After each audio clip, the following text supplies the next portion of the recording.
Dogfights between fighter jets in the air are referred to as dogfights. The longest dogfight in history until now occurred during World War II and lasted approximately 50 minutes.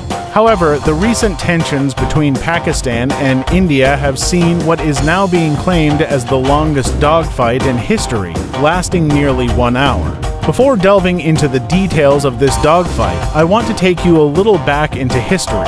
In 2019, the downing of Indian MiG aircraft by the Pakistan Air Force and the capture of Abhinandan had greatly embarrassed India on the global stage. India faced significant humiliation at the time.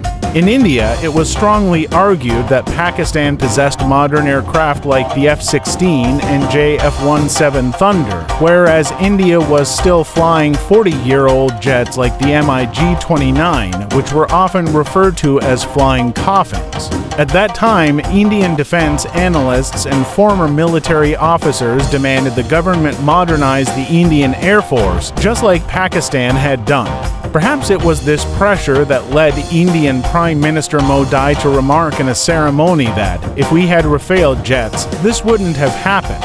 The Rafale is a 4.5 generation fighter jet and is considered the second most advanced in the world, with the USS F-35 being the most advanced 5th generation jet.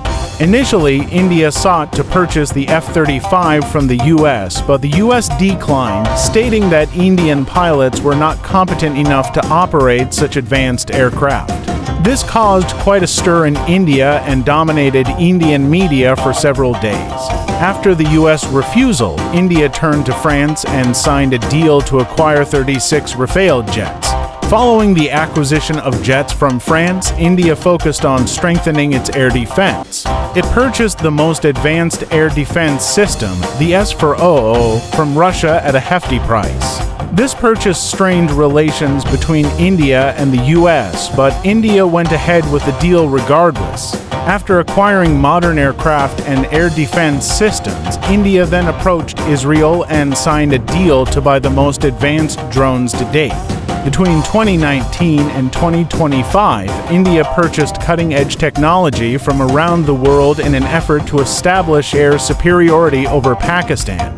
For 6 years, India prepared its air force to avenge the humiliation it suffered in 2019. Meanwhile, Pakistan, during this time, acquired J-10C aircraft and PL-15 missiles from China.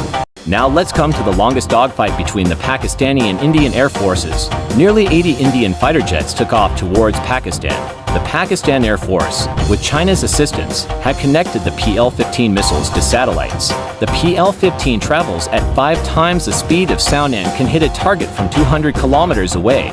This means a missile could strike an airborne jet from 200 kilometers away without the pilot even realizing where the attack was coming from, and that is exactly what happened to the Indian jets. Pakistan had laid a network across land, sky, and satellite with China's help. Any aircraft caught in this web would not return alive. And that's what happened to the Indian jets. The Pakistan Air Force trapped them and began targeting them with the PL-15 missiles. These missiles, once 50 kilometers from the target, gave pilots only about 8 seconds to react, which is too little time to dodge or outmaneuver. Indian jets started getting shot down. Pakistan had begun targeting the Indian jets within Indian airspace, which is why the wreckage fell in Indian Punjab and Jammu and Kashmir. Seeing this situation, the remaining Indian aircraft fled. That's why Pakistan stated it had shown restraint, otherwise, more jets could have been down. After this incident, the Indian Air Force moved all its aircraft 300 kilometers away from the Pakistani border and tried to save face by launching Israeli drones at Pakistan over the next 2 days. On the first day, India launched 30 drones, and on the second, 48. On the morning of May 10th, shortly after dawn, according to Indian media, Pakistan launched 600 drones and 100 missiles at India. These attacks shook India from top to bottom. Pakistan targeted and destroyed all Indian airstrips near the border that were used for launching fighter jets. The Indian Army headquarters in Jammu and Kashmir was blown up. A missile depot in Udhampur was destroyed. Pakistani drones even reached Delhi. But it didn't stop there. Pakistan launched a cyberattack that wiped out airline data, disabled grid stations, and paralyzed train systems. These attacks caused widespread panic throughout India. India, with its population of 1 per billion, became overwhelmed. The Indian Air Force went into hiding, afraid to engage. Indian jets stayed grounded, and the skies became open territory for the Pakistani Air Force. Pakistani jets flew freely, even destroying India's S-400 defense system. Had Pakistan chosen to advance further, it could have entered deep into India and possibly taken control of Kashmir. At this point, Indian military leadership understood the gravity of the situation. By 10 a.m., the Indian Army held a press conference pleading for Pakistan to stop advancing, expressing that they no longer wished to escalate the conflict. According to CNN, India then desperately reached out to the UAE, Saudi Arabia, and Turkey, begging them to mediate and asked Pakistan to hold back. At 12 p.m., China's foreign minister declared full support for Pakistan, which hit India like a thunderbolt. India then urgently contacted President Trump, fearing that if Pakistan advanced and China activated its troops in Ladakh, India would be completely encircled. Trump intervened and forced a ceasefire. That day, the Indian Army held 3 press conferences, all of which conveyed the same message. They didn't want further escalation and asked Pakistan to show restraint. The height of desperation was reached when, at 5 p.m., the Indian government and military unilaterally declared a ceasefire even though Pakistan hadn't yet done so.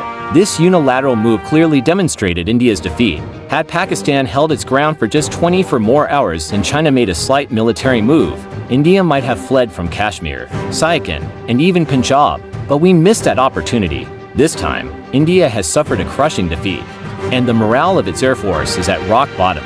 The entire day after the event, Pakistani jets patrolled the skies while the Indian Air Force was nowhere to be seen. Not a single jet was launched in response. This defeat will haunt India for decades, and it's unlikely that India will be able to digest it easily. Now, it seems unlikely that any country would be willing to sell India fighter jets again. The real question now is, how will India react to this defeat? I believe this ceasefire is just a deception. India might be using this pause to regroup and prepare for another assault. What do you think about this?